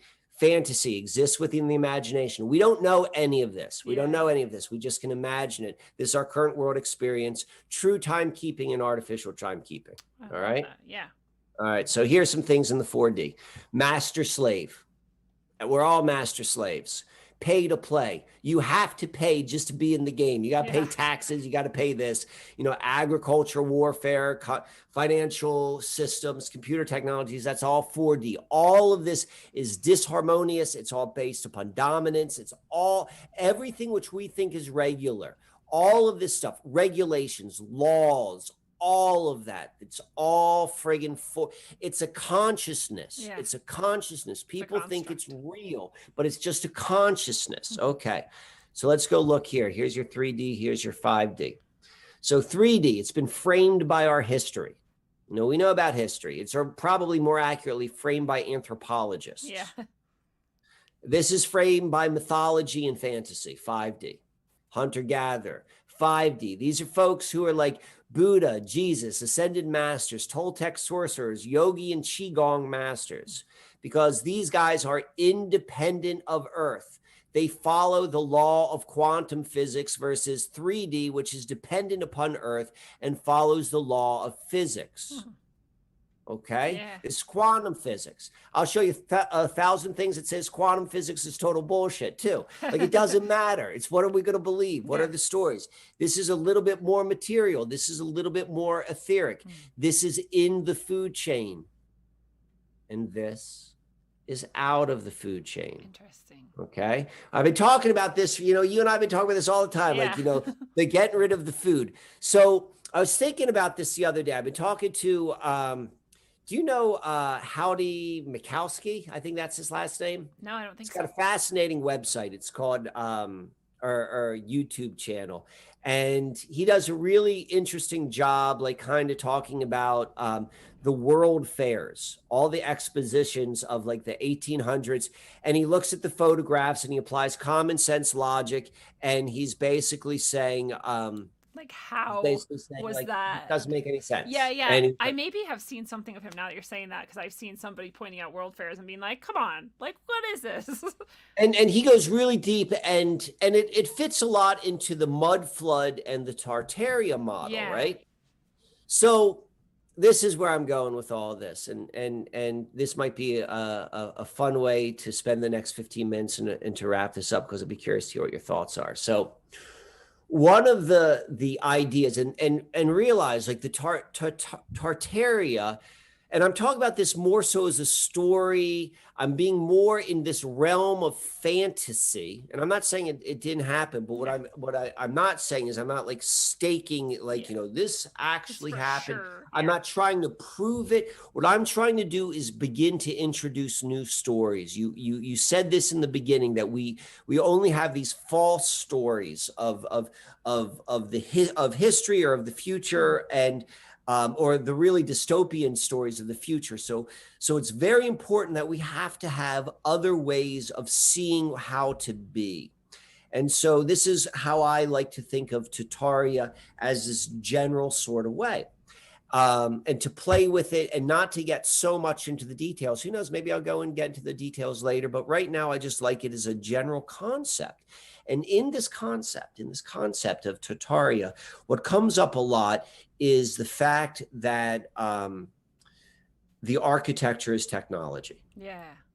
And the architecture is technology. And the architecture, what it does is it is able to tap into all of the scalar waves that we find in our atmosphere, and it's able to share that. It's able to share that energy throughout. Often the Tartaria folks, they like to talk about the star forts, right? Yeah. And so be like, this would be ways, but I think, like, there are other even the, like, spires on, like, temples, all these stuff, different things. So, okay. So I love that as an idea, purely holding as an idea. I always like, I was like, I like that. I like that a lot. And I would I'd continue to go down that line of thought, and I'd be like, all right, what are these Tartarians doing with all of this free energy? What are they doing with this free energy?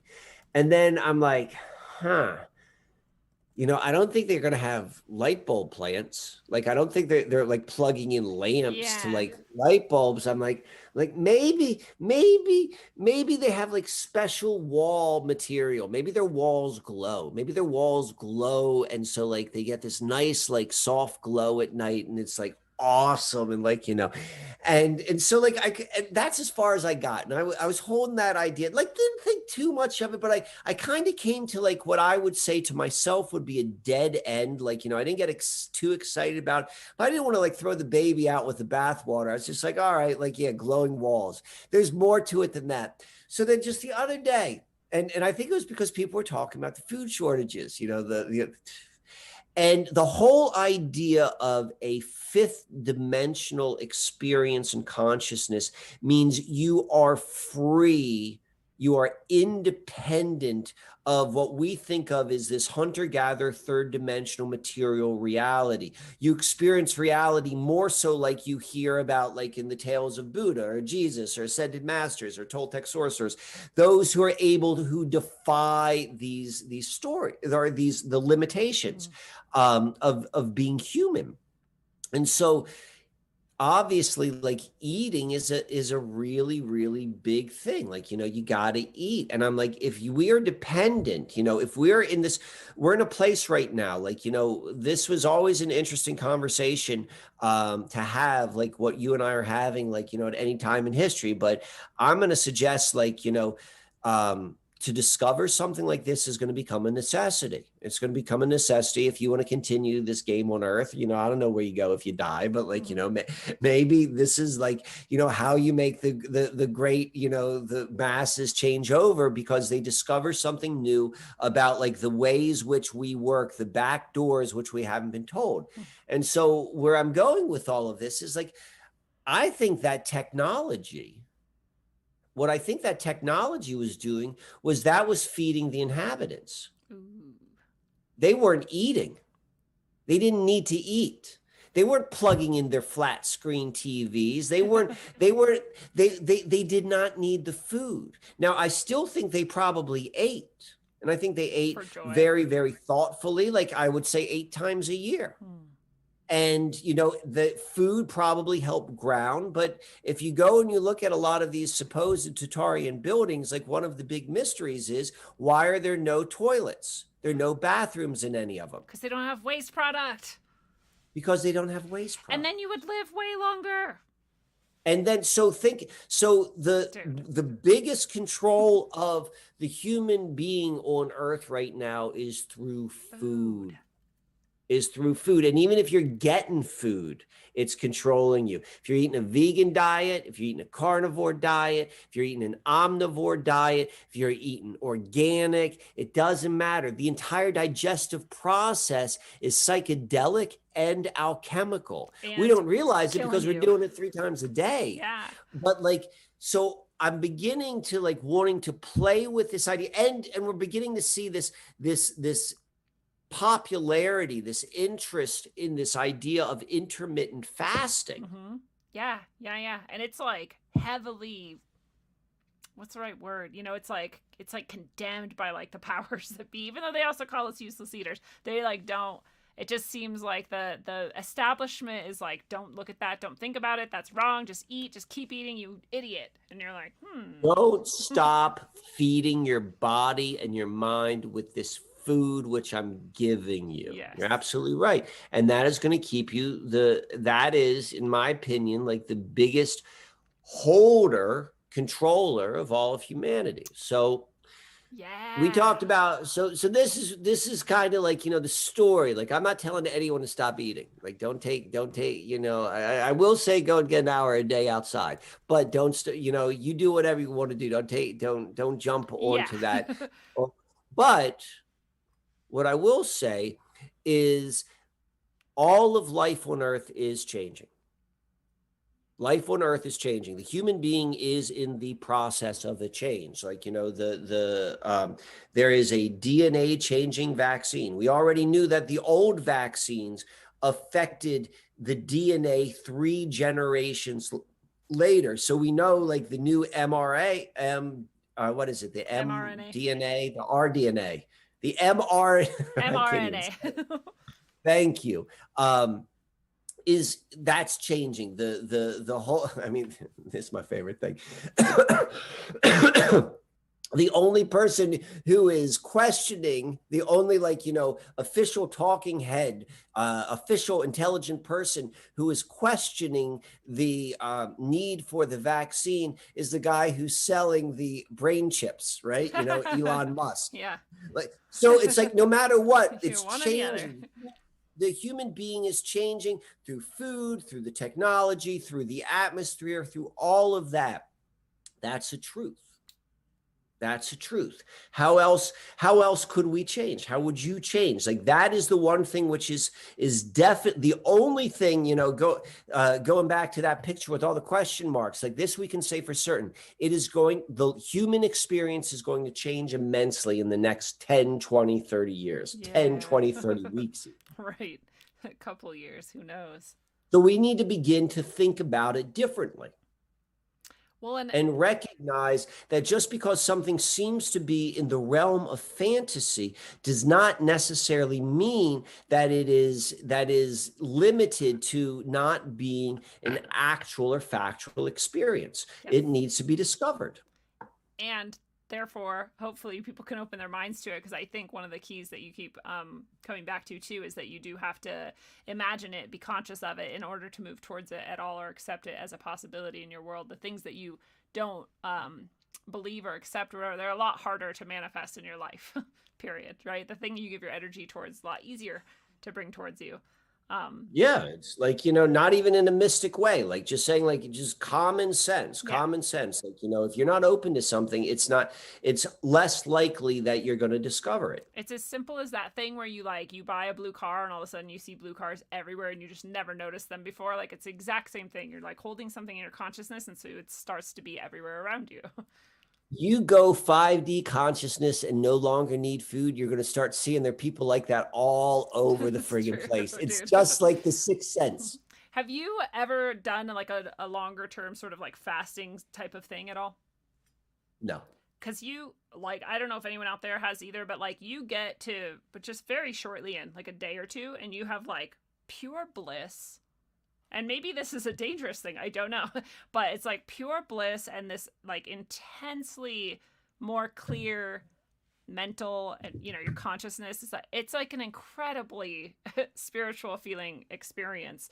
So it makes sense to me. How long have you gone without eating? The longest I've gone without eating, like recently, is probably like 18 hours. I've only ever gone maybe 36 or something. Johnny will know. I think I've only ever gone 36 or close to 40 maybe hours without eating anything. But I always have mineral water, with the right minerals in it, so that I'm still getting what my body needs to function. And I also have done longer fasts. They're calling it a fast, but really I have calories during that time. So I've done like a week and I've done like whatever. And I've just have like little tiny bits of apple juice or like teas, herbal teas, or like maybe a spoonful of honey here and there. And I've done that for like a week, but they're both have similar effects, even though one is just a very, very limited and the other is like actual fasting. And they both have that same effect of bliss, and just like, it's like time expands, your consciousness is very clear, you can like understand things much easier, you can think. It's almost like the reason time expands is because you're just thinking more clearly, and so you're aware of a lot more, and so it just seems like you can just do so much more. And it's pretty weird. So like I wonder if we were all doing that all the time, like it just seems. And I also wanted to point that out because I just think the merging here, to go back to like the idea of these two streams that maybe are going to cross over and share something together, is like this sort of sciencey, like materialist, like we don't want to abandon all like rational thought or whatever, and at the same time this like spirituality and these things are like very real and very effective, and the two affect each other. And so I always want to encourage people to consider that if they haven't yet. Most of these things always get into this sort of mystical, sort of spiritual territory, like that architecture, the reason it works. So it's like, it's a physical thing, right? You're like curving in this way at this angle with this material or whatever, but the effect of it is like practically spiritual, at least. I agree. But yeah, I agree. I also like, people should be careful fasting and not eating, and that your body, you can't just go like straight from one thing to another and expect your body to love it.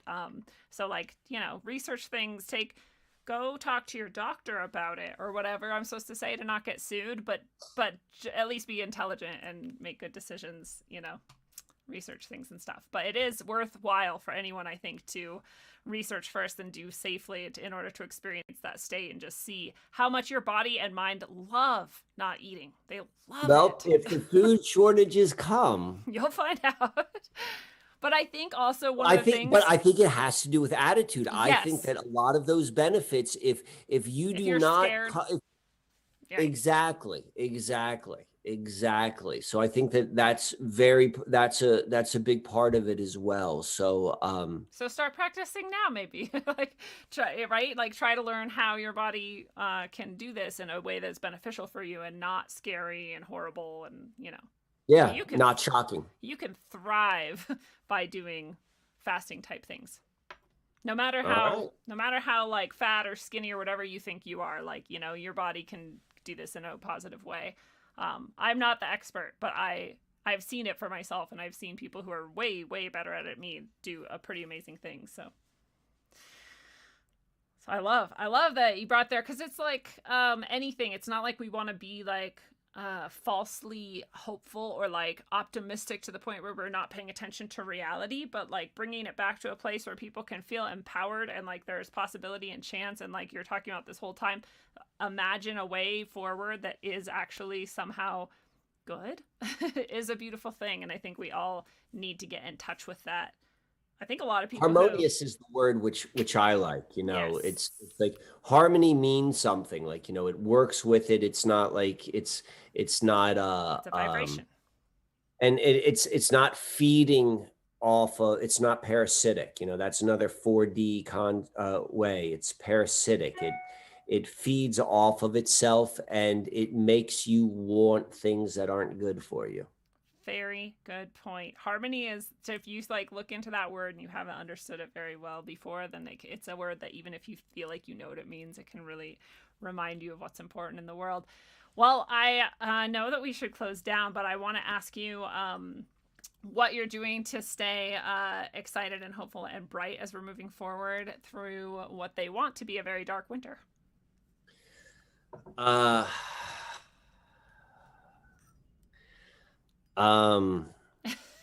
drinking tea out of really cool mugs. I know that much is true.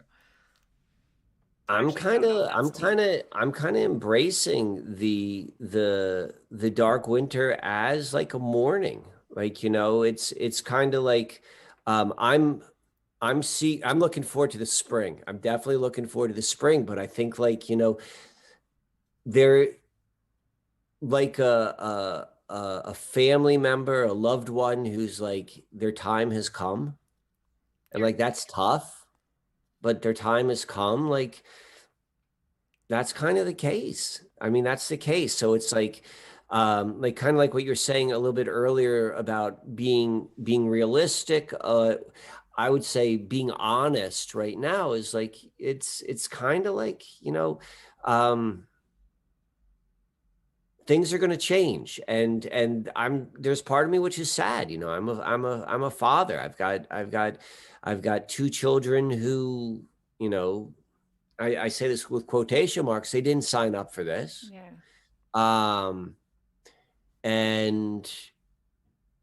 And I definitely have a view like this has to have happened at some point. If it's not now, when? Because the road we were going down was not sustainable.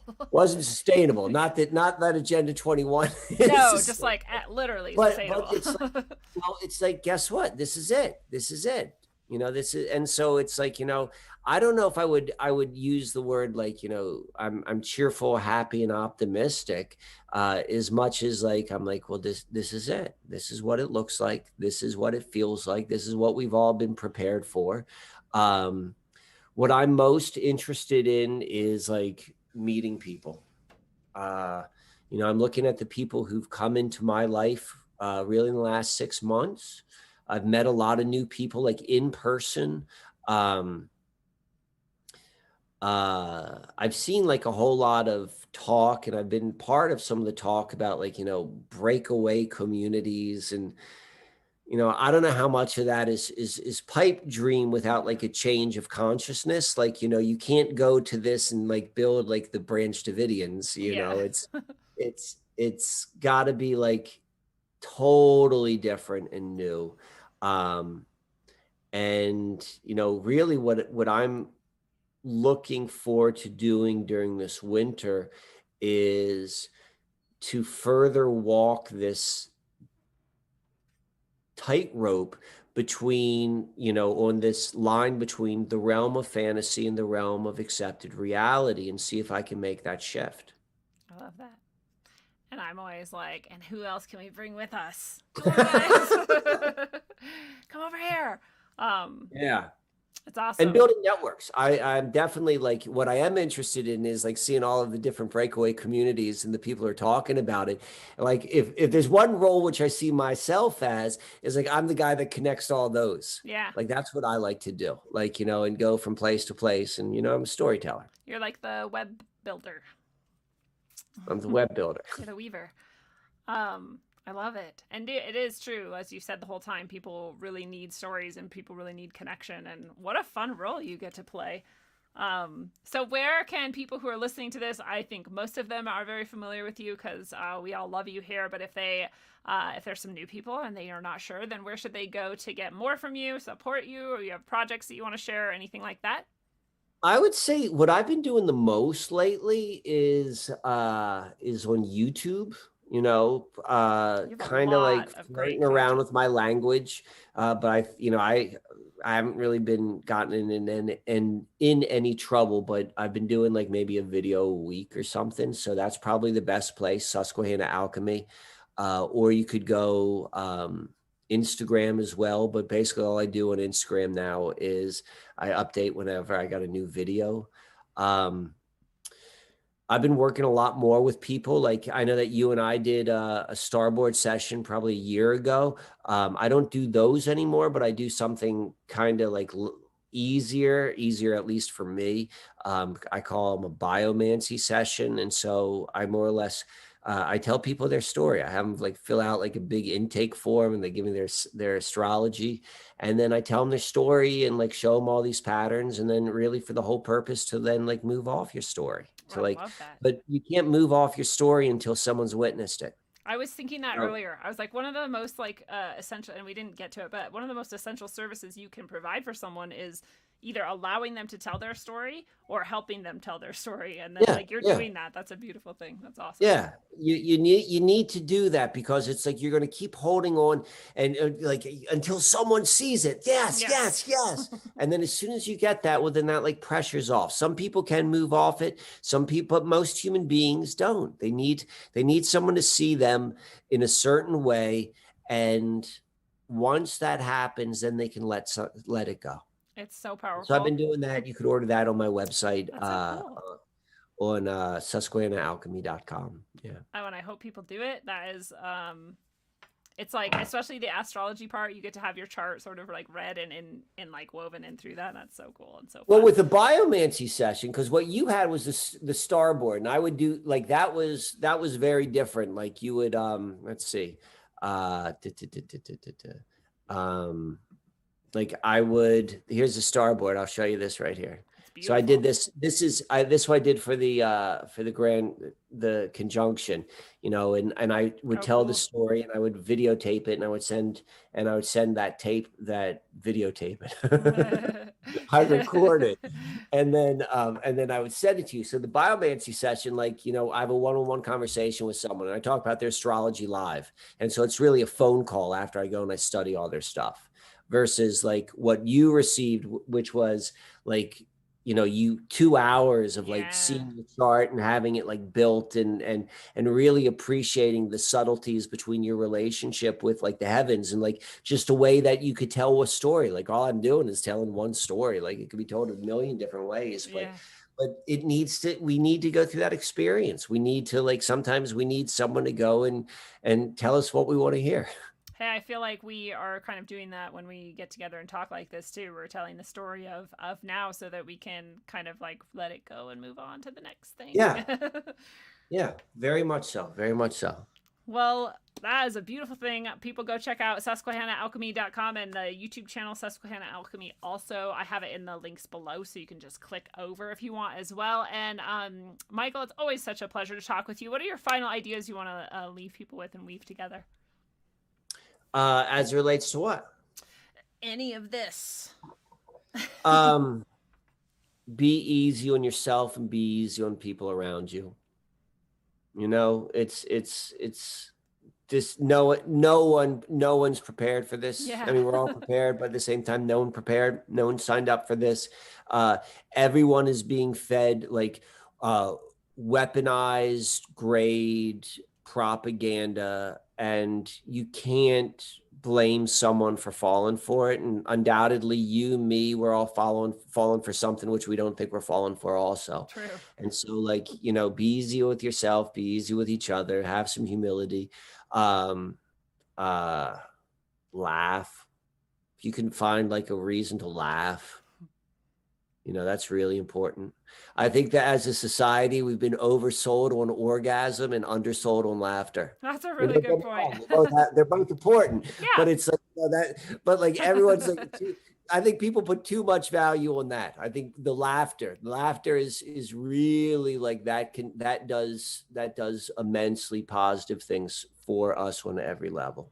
It's really, I just have to mention this because you're talking about laughter. When you say ah or ha, that sound is like right, it vibrates your heart chakra, that central. So if everyone can try right now and go ha, ah, you feel it vibrating right there. You think about what sound is laughter, it's ha ha ha ha ha ha, like like you're vibrating your heart chakra. So it truly is beautiful medicine. Isn't that awesome? Can I give you my so I got a couple of young girls who live in the house with me, and they like it when I do my crazy man laugh. So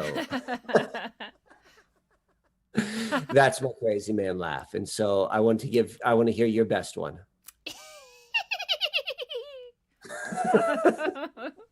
It's like a dolphin. It's my dolphin / crazy person laugh. We got to do it. We got to do it. And if you do that, if you have your like silly laugh you do and you make yourself do it, you'll start actually laughing. So it's perfect. Yeah, it's true. It's really, really true. Now people are like, wait, her real laugh is her crazy laugh. Oh, thank you for that. That was a beautiful thing. Well, Michael, as always, I can't wait to talk to you again next time. Hopefully it's faster than 6 months, but we'll see how Hopefully it's goes. faster than 6 months. I just like, I don't know, man. Life happens. I was like, holy crap, that whole year's gone. Like, yeah. whew. But yeah, I can't wait to have you back again next time. And fellow travelers of the path, it is a beautiful thing. This has been your analog electric concentric dose of wisdom according to the sage and master synchro-mystic, Michael Wann. Michael, thank you so much as always for coming and being here and being you. Well, thank you for having me. Happy 2021. Yes, here we go. Well, something about our experience here feels curated, and we just so happen to see a sign that reminds us of the exact thought needed to make that choice that placed us somewhere that saved our life. Or we accidentally watched the show we didn't even really like, and it mentioned a trick that we later remembered right in the moment we could have needed it in order to escape certain doom. The numbers on the clock are repeating patterns every single time we look at them. And we go to a magical retreat on an all day long and have nothing but synchronicities, assuring us we are on the best path for our soul's progression. Some higher level of our being calls to us in all of these ways to remember our power and the power of creating the reality around us much more consciously than we may already do. There is something terrible in that power, but only for those of us who still don't want to take responsibility for ourselves and our world. So don't fear that responsibility. Don't shirk your power. And until you master the creative force that is you, travel well, aim for balance, and always look inside first. Mwah. Yeah, come on, Rat Kings. It's the rap machine. Yeah, check it. Gray bearded pirate, my motherfucker unknown. Yeah, come on. In the place with my fist up, meaning I resist the bullshit that they feed us and lead us. This is just a part of the process, man. Just watch this, cause this shit's about to get crazy like a mosh pit. We lost it, toss it, let's start it again. Cause now with technology, with smarter men and women, this is the beginning, not the end. If this is the message of hope that I send, look on your TV, it's a culture of death. They'll keep on lying to the very last breath. We keep on striving and spreading the truth. It's hard to survive in this world for the youth. The door is closed, the old world is dead. Let's have an age of understanding instead. I'll include you and you include me. Let's see what we can build with some positivity. Let's go, you're moving too slow. Let me see your hands if you know what I know. Come on.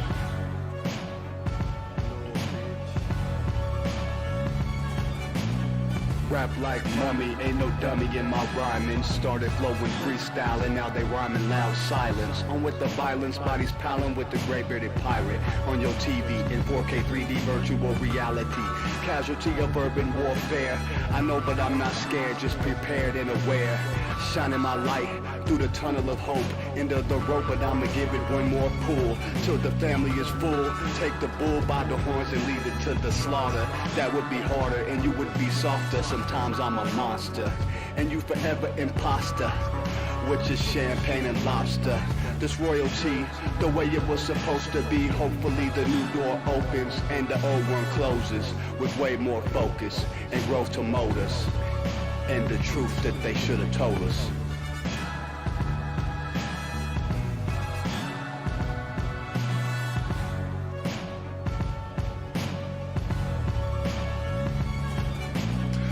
To them screens, it's a plot to drop the IQ. Fighting amongst each other over rulers that don't like you. Prefer us trapped in melancholy with the wood wands of holly. Suggestions that obliterate to camouflage the folly. Attempted mental robbery, executed sloppily. The paupers see this mockery and walk the talk with me. Put the hands up to touch the Akasha, cause you know deep down there's something bigger than your wallet.